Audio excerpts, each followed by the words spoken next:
One of the things about where we're at as a society right now that irks me is this shift in paradigm towards political correctness.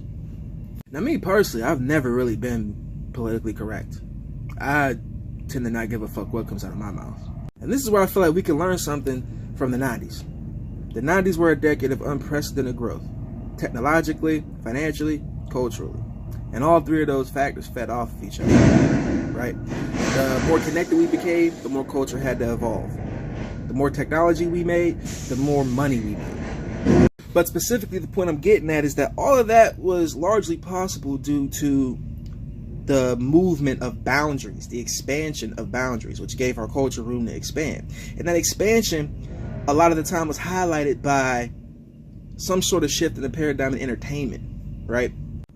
Case in point, 2 Live Crew, NWA, Public Enemy. You know, Public Enemy, Fight the Power, constantly challenging the status quo. NWA, giving you an actual look at what goes on inside urban environments, saying fuck the police and having guns and all this excess violence and things like that. Ice-T, Cop Killer. 2 Live Crew, even though the music was highly fucking misogynistic.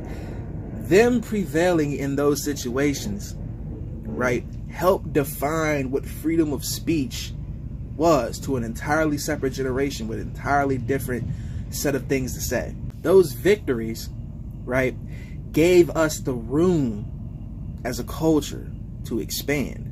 It's why we're where we're at now.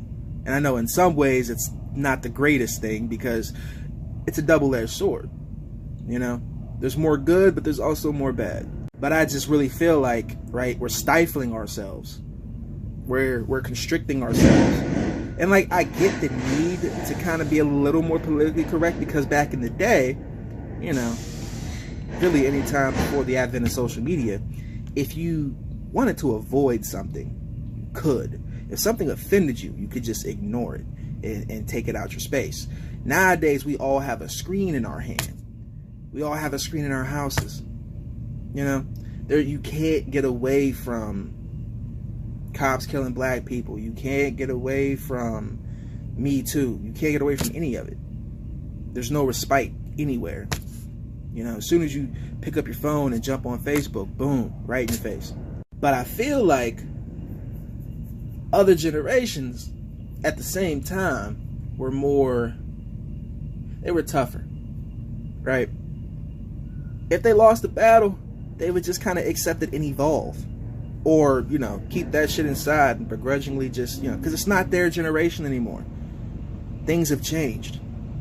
So the idea that somebody like Kevin Hart, a comedian, can't make a joke and say something controversial is insane. Because guys like Richard Pryor, guys like Eddie Murphy helped the culture evolve by pushing the boundaries of what was socially acceptable to say to a large number of fucking people on a public forum, as did the rap groups I've named, and many other people and many other things that have happened in those, you know, in that same time period.